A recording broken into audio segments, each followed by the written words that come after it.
bienvenue à Parlez-vous Cinéma, l'émission cinéma du Festival international du film d'Amiens, en direct et en public. Et cet après-midi, je reçois Nicolas et Stéphane Hubert Bliss qui viennent présenter un film coup de cœur du festival qui s'appelle Zero Impunity. Nicolas et Stéphane Hubert, bonjour. Bonjour. Bonjour. Vous venez d'arriver aujourd'hui sur le festival. Oui, tout à fait. On est arrivé aujourd'hui depuis Luxembourg et on est très heureux d'être là. C'est un très beau festival qu'on aime beaucoup et on est toujours très heureux de présenter le film et de le défendre en sélection. Alors, pour vous présenter en quelques mots, vous travaillez ensemble. Alors, j'ai lu qu'on vous surnommait, à l'instar des frères Cohen, les frères Bliss. Je ne sais pas si ça vous fait plaisir, cette référence. C'est plus simple comme ça, en tout cas. Et puis la référence, oui, bien sûr, ça nous fait plaisir. Maintenant, oui. Il y a encore du chemin à faire. Il y a pas du chemin à faire. Vous avez co-réalisé un premier film ensemble qui s'appelle La fabuleuse journée d'Émilie, sur un sujet qui est un sujet assez lourd, puisque c'est un sujet qui concerne la pédophilie. C'est un film qui date de quand ? 2013, 2014, hein, à peu près, 2014. C'est un court-métrage qu'on a fait sur un sujet qui nous tenait à cœur. Vous remarquez qu'on aime bien travailler sur des sujets un peu lourds. C'était la pédophilie féminine, spécifiquement d'ailleurs. C'est un film qu'on n'a finalement pas sorti. Parce que finalement, on a beaucoup travaillé dessus. On a eu différents acteurs qui ont travaillé sur le projet. Il y a un beau casting, Bernie Bonvoisin. Exactement, j'ai vu qu'il y avait Dreyfus aussi. Exactement. Il y a même Denis Robert, le journaliste aussi. Exactement. Ça a été une super aventure, mais on n'a pas été satisfait du résultat final, et ça ne tient qu'à nous. Hein, je veux dire, ça ne tient pas au reste de l'équipe. C'est nous. On n'a pas eu le sentiment d'avoir pu aller assez loin dans ce qu'on voulait faire, et donc plutôt que de sortir quelque chose qui était insatisfaisant pour nous, une nouvelle fois, on a préféré le garder dans les tiroirs. Et comment c'est reçu ? Parce que c'est très intéressant. C'est rare que des réalisateurs viennent nous dire voilà, on a tourné un film, vous l'avez monté, oui. Voilà, et on ne le sort pas parce qu'on n'est pas satisfait. On nous en a beaucoup voulu, évidemment. Vous imaginez l'équipe technique, les acteurs, etc. Il y avait une forme d'incompréhension au début. Mais à un moment donné, ça tient à nous, les réalisateurs, on est les garants de l'objet final et de sa qualité finale. Et pour le coup, une nouvelle fois, on assume cette responsabilité. Et voilà, je pense que c'était la bonne décision. Et voilà. Il y a un projet aussi de transmédia documentaire que vous avez mis en place. Vous pouvez nous dire quelques mots dessus ? Oui, c'est Soundhunters. C'est un projet qu'on a fait en 2015, me semble-t-il, oui, avec la chaîne de télé Arte. C'est un projet sur le langage musical et notamment par le biais de la migration, de tout ce qu'engendre effectivement la musique à ce niveau-là. C'est vraiment un projet musical avec des chasseurs de sons. En fait, l'idée c'est de détourner les sons du réel et d'en faire un langage, mais un langage souvent parfois politique ou social, c'est-à-dire qu'avec les sons qui nous entourent, on peut dire des choses. Et donc on a fait ce projet-là avec plusieurs artistes, et notamment avec Jean-Michel Jarre d'ailleurs, qui a travaillé avec nous sur ce projet. On a eu le parrainage de l'UNESCO d'ailleurs sur ce projet. Et donc oui, c'était notre premier transmédia. Donc pour nous, le transmédia, c'est important. C'est l'idée de lier un long métrage. Alors dans ce cas-là, c'était un documentaire télé, un long métrage avec une campagne digitale. Donc d'autres outils pour raconter le même ADN de ce qu'on veut raconter, mais à travers différents angles et différentes perspectives. Et c'est ce qu'on a reproduit en partie sur Zero Impunity. C'est ce que Soundhunters nous a donné en fait l'idée de travailler en fait le cinéma d'un point de vue impact social. Et c'est ce qu'on a cherché à faire sur Zero Impunity, puisque Zero Impunity c'est un film, mais c'est surtout une grande campagne d'impact social pour faire changer les lois, etc. Alors justement, Zero Impunity, qui est présenté comme un coup de cœur du festival. Vous avez fait déjà beaucoup de festivals. Il a été présenté un peu partout, en France, mais aussi à l'étranger. Je dirais c'est un cri. Zero Impunity, c'est votre premier film de long métrage de documentaire. L'histoire, en quelques mots, vous accompagnez la campagne, justement, Zero Impunity, qui dénonce les agressions sexuelles, les viols, dans le cadre des conflits armés, alors que ce soit des hommes, des femmes, des enfants. Comment s'est construit ce film ? Le film, en fait, nous à la base, comme le disait Nicolas, on est très inspiré, on va dire entre guillemets, par tout ce qui touche aux violences sexuelles, à l'égalité des genres en général. On vient d'avoir chacun une petite fille et on a conscience qu'aujourd'hui, les filles n'auront pas les mêmes droits que, par exemple, son petit garçon dans le futur. Moi, j'ai pas de petit garçon, j'ai qu'une petite fille. Et c'est quelque chose qui nous embête beaucoup. Et donc, l'égalité des genres, c'est une thématique qui est extrêmement importante pour nous. Et effectivement, pour l'instant, on a commencé à parler de cette thématique-là à travers les violences sexuelles, donc la pédophilie féminine dans un premier temps, les violences sexuelles en temps de guerre dans un second temps avec Zero Impunity. On parle également du féminicide dans le cadre de notre prochain projet film Ghost Dance. Et donc c'est un petit peu né comme ça pour nous, en tout cas d'un point de vue émotionnel. Ensuite, il y a eu un deuxième facteur qui a été déterminant, c'est notre productrice Marion Gutt qui s'est rendue en fait au Rwanda il y a quelques années de ça pour un projet documentaire qui n'avait rien à voir avec celui-là et qui, en discutant avec certaines survivantes du génocide, mais survivantes du génocide rwandais, eh bien l'une d'entre elles lui a dit une chose importante. Elle lui a dit voilà, moi, si aujourd'hui je vous parle, si aujourd'hui je libère ma parole par rapport à ce qui s'est passé durant ce génocide, eh bien, je mets ma vie en danger parce que mes agresseurs vivent à quelques kilomètres de moi, puisqu'ils vivent en totale impunité. Et donc, il est important que ma voix soit entendue au maximum. Et nous, donc, au retour de Marion, avec Nicolas, on s'est dit, bon, on ne peut pas, nous, se satisfaire d'un simple documentaire. Il faut qu'on aille beaucoup plus loin, qu'on fasse résonner la voix des survivantes qui auront parlé durant notre projet, pour quelque part aussi les protéger. Donc, on a voulu faire en fait un transmédia à impact social. C'est d'ailleurs comme ça qu'on définit notre cinéma à impact social. Et donc, on a voulu faire une sorte de grande caisse de résonance médiatique et de caisse de libération en fait de la parole. Donc, du coup, on savait dès le départ qu'on avait besoin d'un long métrage, un documentaire, qu'on voulait aussi des enquêtes d'investigation, on va y revenir après, et aussi un combat sur des actions concrètes.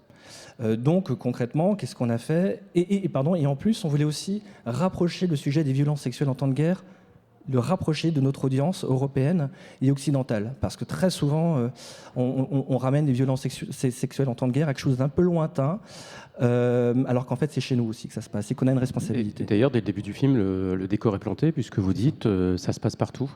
Et on va effectivement en Syrie, on peut aller aussi en Ukraine, on peut aller en Centrafrique, mais vous nous ramenez aussi dans nos pays aussi. Alors vous nous ramenez aux États-Unis, mais vous nous ramenez aussi en France. Complètement. Et évidemment, c'était important pour nous de ne pas nous cacher les yeux, hein, comme on fait dans le film. C'est quelque chose qui était vraiment fondamental, et aussi auprès des grandes institutions internationales. Donc du coup, pour fabriquer ce transmédia, on a créé toute une équipe. Enfin, on a monté une équipe, on n'a pas créé l'équipe. Et dans un premier temps, on a fait appel à une équipe de journalistes, le collectif YouPress, à qui on leur a demandé de travailler sur un certain nombre de thématiques et pour faire ces enquêtes-là. En parallèle de ces enquêtes, nous, on récupérait au fur et à mesure la matière de ces enquêtes, des interviews, et nous, on écrivait le film en parallèle. Donc, les enquêtes, dans un premier temps, ont été publiées. Donc, on a publié 6 enquêtes auprès de grands partenaires médias. On l'a fait en 6 langues. Et en France, c'était auprès de Mediapart. Donc, on a publié ces enquêtes. Et nous, on travaillait donc sur le film à ce moment-là. Et au départ, le film devait être 100% animation, uniquement basé sur les enquêtes. Mais quand les enquêtes ont été publiées, on a eu énormément de commentaires. Et vous savez comment sont les réseaux sociaux. Il y a beaucoup de commentaires un peu négatifs qui tendaient à dire non, c'est pas possible, c'est n'importe quoi, j'y crois pas chez moi ou pas là-bas. Enfin, une sorte de déni collectif comme ça qui était complètement exprimé sur les réseaux sociaux. Et là, on s'est dit avec Stéphane, mais qu'est-ce que ça veut dire? C'est pas possible. Pourtant, avec les journalistes, on apportait des preuves factuelles, matérielles. Enfin, il y avait des choses très claires. Et on était persuadés, nous, au sortir des enquêtes, de faire consensus sur le sujet. Il n'y aurait pas de débat sur les violences sexuelles en Syrie auprès des enfants. Il y a eu débat, apparemment, sur les réseaux sociaux. Pareil pour ce qui se passe à Guantanamo, pareil pour les casques bleus en Centrafrique. Et quand on s'est rendu compte qu'il y avait débat et qu'il n'y avait pas consensus, on a décidé, nous, effectivement, de retourner sur les terrains d'enquête, donc en Ukraine, aux États-Unis, etc., et d'aller rencontrer les gens, leur poser la question. Voilà, nous, on a fait cette enquête-là. Qu'est-ce que vous en pensez? Est-ce que vous êtes d'accord? Est-ce que vous n'êtes pas d'accord? Etc. Et on a eu des désagréments, puisque certaines personnes étaient effectivement pas d'accord, ils nous ont expliqué pourquoi, mais d'autres, du fait du discours qu'on leur tenait, ont voulu nous aider et nous soutenir. Et c'est ce soutien, cet engagement collectif qu'on montre dans l'autre partie du film qui est en live action, donc en image réelle, et qui vient accompagner d'un point de vue narratif et esthétique les parties d'animation liées aux enquêtes. Alors pour comprendre cette mise en scène, si vous permettez, puis on va reprendre tout de suite après, c'est qu'on voit quelques images, et je propose c'est qu'on voit la bande-annonce tout de suite de Zero Impunity.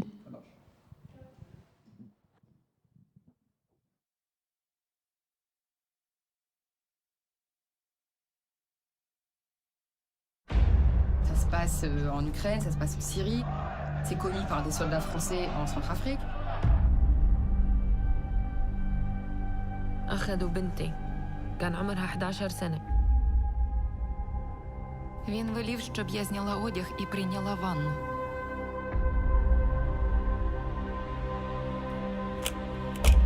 ضربها على وجهها، ضربها كف. After 9/11, we needed to do absolutely everything. The things done to these men equate to rape. It's one of the biggest scandals in our history. What we did amounts to a war crime.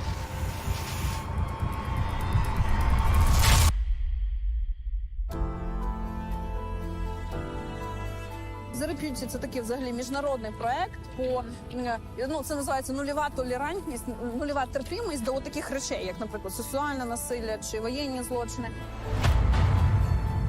L'ONU est dérangé dès qu'on aborde le sujet. Personne n'a vraiment intérêt à ce que ça sorte. They are so blind to the reality that they make the problem way worse. And the result is nobody faces any criminal sanction. We hear people all across the world who are being affected by unethical actions by the government. Si on n'en entend pas parler, il ne se passe rien.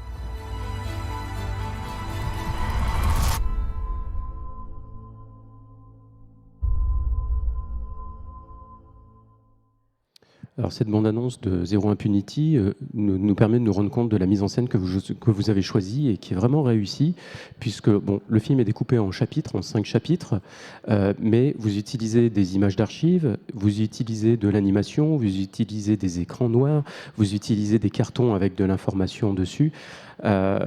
Comment s'est fait ce travail et cette construction et pourquoi ce choix d'ailleurs de mélanger des images d'animation?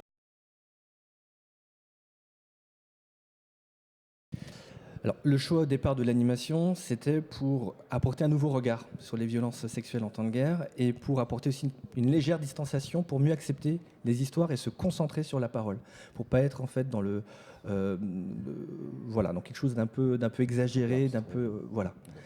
Et puis finalement, donc, on est revenu avec ces images de nos performances, de ces projections qu'on a fait dans la rue avec le public, etc. Et puis, c'est devenu un casse-tête un peu, ce montage, évidemment.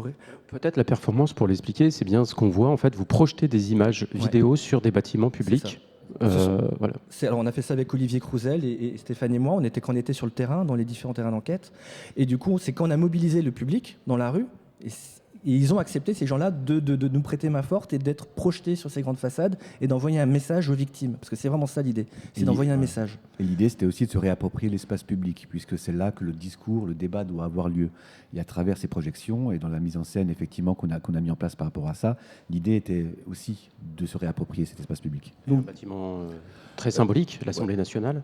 Oui, l'Assemblée nationale, le ministère de la Défense, également le ministère des Affaires étrangères, ça c'est pour la France. Et ça nous a permis d'ailleurs d'avoir été reçus par le ministère des Armées, suite à une vidéo qu'on a faite et qui apparaît également dans le film.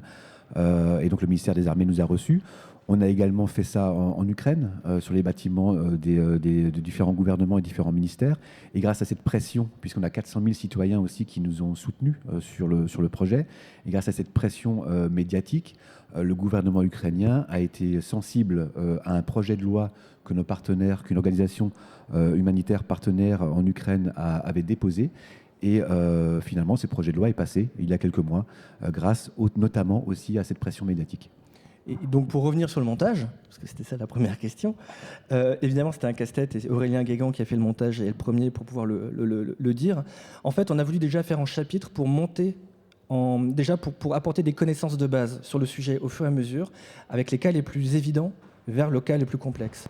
Et de la même manière, plus on avance dans le film, plus on se rapproche de nous, de nos institutions internationales, de la France, etc., des États-Unis, de l'Occident. Donc on a voulu déjà faire cette progression-là. Ensuite, le jeu d'animation et d'archives, les archives, en fait, nous permettent de rendre crédible l'animation. C'est-à-dire que vous remarquerez en regardant le film que ce qu'on voit souvent en archive, des manifestations, un hélicoptère en Syrie qui survole la ville, ou alors lorsqu'on roule en Ukraine, dans le Donbass, tous ces éléments-là, ensuite, nous, on les avait retraduits en animation. Donc, en fait, il y avait tout un jeu entre l'archive et l'animation pour crédibiliser l'animation. Ce qu'on voit dans l'animation, c'est vrai. Ce n'est pas du délire, quoi. Et après, il y avait un autre petit jeu qu'on avait mis en place. Par exemple, l'animation crée, comme le disait Nicolas, une certaine distance avec le sujet. Et ça, c'est très bien dans une première approche d'avoir cette distance-là émotionnelle parce que c'est un sujet très difficile. Mais par exemple, on voit une certaine scène où on voit les images d'Abu Ghraib en animation dans un premier temps. Et donc, bon, on les capte d'une manière, on va dire, relativement distante. Et après, dans le film, on les voit en réel, cette fois-ci, ces mêmes images-là. Et ce petit jeu-là permet en fait d'appréhender, de se rendre compte en fait de la vraie réalité des choses. Et c'est ça qui est aussi passionnant dans l'idée d'avoir mélangé live action et animation. Mais c'est vrai, votre mise en scène est très réussie et ce que vous dites c'est vrai puisque la première scène sans déflorer tout le film, mais on est en Syrie, c'est très dur puisqu'en fait c'est le viol d'une jeune fille de 11 ans et que toute l'animation nous permet effectivement de prendre une distance par rapport à cette histoire. Alors ce film va être projeté ce soir au cinéma Saint-Leu à 20h30. Donc j'espère que cet entretien donnera envie à nos spectateurs, téléspectateurs de vous voir et d'entendre ce film qui est vraiment un cri, je le dis, c'est un cri pour rappeler que le viol c'est une arme, aussi une arme de guerre. Et quant à nous, on se retrouve demain pour un prochain direct et en public de Parlez-vous Cinéma. Et pour finir cette émission, une petite pensée d'Albert Dupontel qui dit « Le but, ce n'est pas de faire du cinéma, mais de faire son cinéma ». Bonne soirée à toutes et à tous.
Bon, donc moi cette année c'est mon 10e festival.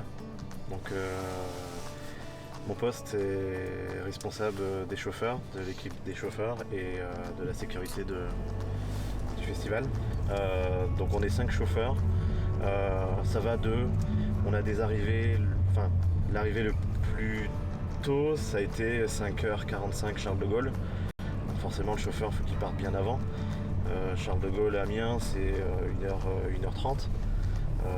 Des fois on a des invités qui veulent discuter. En plus moi je suis natif d'Amiens donc ils veulent savoir un peu Amiens, l'histoire d'Amiens.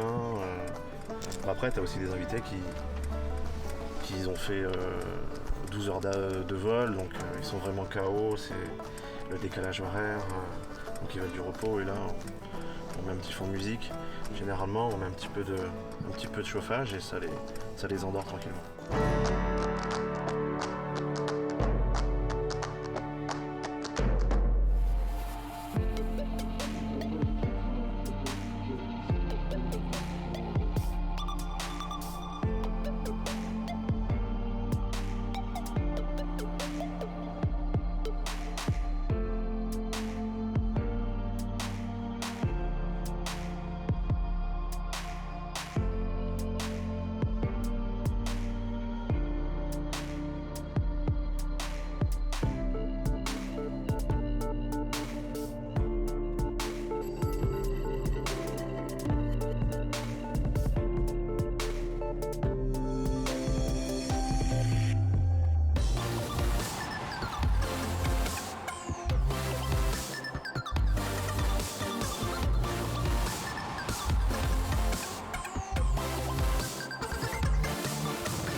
une partie de sa filmographie, puisqu'il a participé à plus de 300 films, ce qui est énorme.